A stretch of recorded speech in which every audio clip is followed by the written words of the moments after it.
The Pittsburgh Steelers are exploring their options to help fill the void left by Deshaun Elliott's injury. Steelers head coach Mike Tomlin announced on Tuesday that the team is working out safeties Vonn Bell and Eddie Jackson. Elliott sustained a knee injury in Week 8 that Tomlin diagnosed as a hyperextended knee. That is actually good news, though, as Elliott's injury was initially feared to be one that would end his 2025 season. Pittsburgh certainly isn't out of the woods yet. ESPN's Jeremy Fowler reported that, while Elliott's ACL is intact, there is still a fear he may not be back this season. The Steelers are bracing for safety Deshaun Elliott to miss the rest of the season, per sources. His ACL is intact, and he's working through the nature of the leg injury, so Pittsburgh will hold out hope, but a return is not considered likely at this point, Fowler reported. Neither Bell nor Jackson have played a single snap in the NFL this season, so that tells you everything you need to know about how the league views them. As such, expectations should be tempered for both. Jackson is a two-time Pro Bowler, but those selections came all the way back in 2018 and 2019. Jackson was never able to recreate that kind of success, and it remains to be seen what he has left in the tank at 31 years old. He spent the 2024 season with the Baltimore Ravens, 9 games, and Los Angeles Chargers, 2 games. He posted Pro Football Focus grades of 51.0 in coverage and 69.4 in run defense, which ranked 134th and 62nd, respectively, among safeties. A year younger than Jackson, Bell spent the 2024 campaign with the Cincinnati Bengals and started in 11 of 17 games. According to PFF, Bell tallied a 59.4 run defense grade and a 61.2 coverage grade, ranking 136th and 71st. Safe to say, neither Bell nor Jackson will be able to fill Elliott's shoes, but the team doesn't necessarily need them to do that with Juan Thornhill, Chuck Clark, and Jabril Peppers all healthy. Instead, the Steelers need bodies, and Bell and Jackson can at least provide those. Center Zach Frazier and tight end Pat Freiermuth joined guard Isaac Seumalo and receiver Scotty Miller as those who sat out Wednesday's Pittsburgh Steelers practice because of injury. Frazier is still nursing a calf injury that greatly limited his practice time last week, but did not prevent him from playing in Sunday's loss to the Green Bay Packers. Freiermuth also played Sunday and was not known to have an injury that might cause him to miss time. Seumalo suffered a pectoral injury during that game and is unlikely to be available for this coming Sunday's game against the Indianapolis Colts. Miller was not available for the Green Bay game and likely won't be able to face the Colts either. It already was known that starting safety Deshaun Elliott and defensive tackle Daniel Ekuele were going to be out because of knee injuries, but Wednesday's injury report codified that. Depth receiver and special teamer Ben Skowronek was listed as limited Wednesday because of a neck injury, and tight end Jonnu Smith was given the day off. 3 players who are on the injured reserve list but returned to practice: inside linebacker Malik Harrison, cornerback Corey Trice, and backup quarterback Will Howard. Each were regarded as full participants Thursday. A former NFL starting defensive back, a veteran offensive lineman, and a familiar former quarterback-turned-wide receiver were part of a mini-makeover of the Pittsburgh Steelers practice squad Wednesday.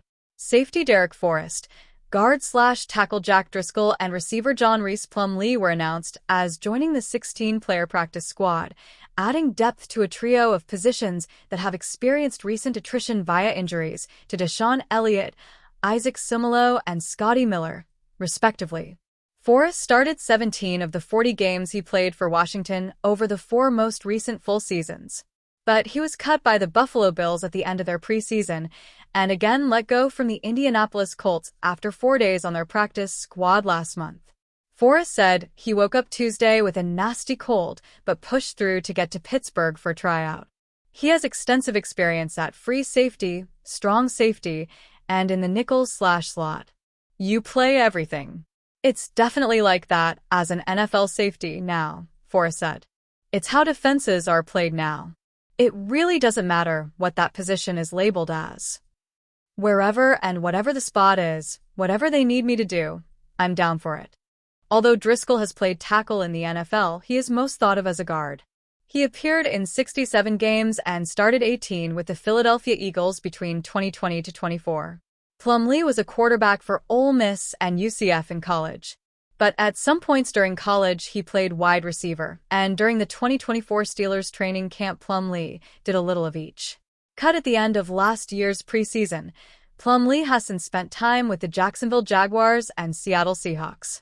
The Pittsburgh Steelers acquired safety Kyle Duggar from the New England Patriots on Tuesday night. But if the Steelers are open to more trading, could they be a potential fit for a massive move for a lineman such as Quinnen Williams before the NFL trade deadline next week? Bleacher Report's Christopher Knox argued the Steelers could be.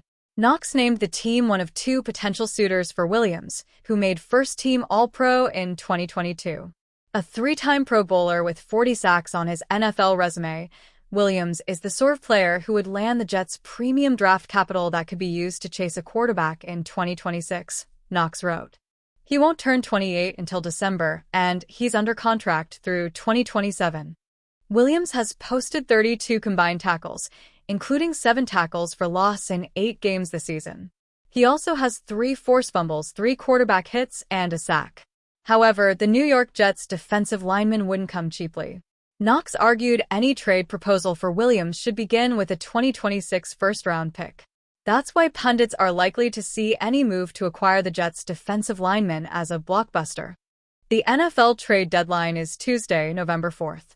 How Quinnen Williams could fit with the Steelers. The Steelers saw firsthand the kind of impact Williams can make. In Week 1 versus the Steelers, Williams registered 3 quarterback hits, 2 tackles for loss, and 1 sack. That's the biggest impact the Jets' defensive lineman has had on a game this season. The Steelers' offensive line had a slow start to the season, and it's possible Williams' big season opener was partly due to poor technique from Broderick Jones. The Steelers shouldn't acquire Williams just because of what he did against them. Having said that, according to the Pro Football Focus player grades, the 27-year-old has been the Jets' best defender in 2025. He's also been one of the top run defenders in the league this season. The Steelers' biggest defensive problem has been in pass coverage, but improving in run defense could help the unit dedicate more defenders against the pass. At the very least, if Williams helped the Steelers shut down the run, Pittsburgh opponents would be one-dimensional. Williams could improve the Steelers' pass rush as well.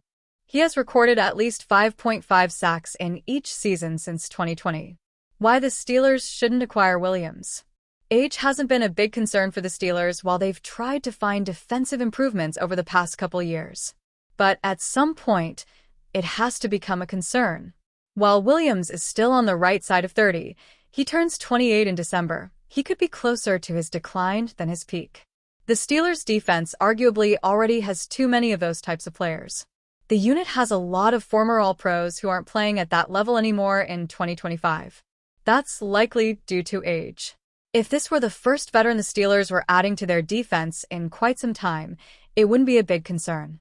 But he's not. Trading a first-round pick and more selections would also very likely rule out the Steelers finding a future franchise quarterback in the 2026 NFL Draft. In March, the Steelers would still have Williams but potentially no quarterback if Aaron Rodgers doesn't return. Williams could be just the defensive lineman to fix multiple issues for the Steelers' defense in 2025. But the team needs a youth movement along the defensive front, and adding Williams would come with just too big of a mortgage to be a good idea.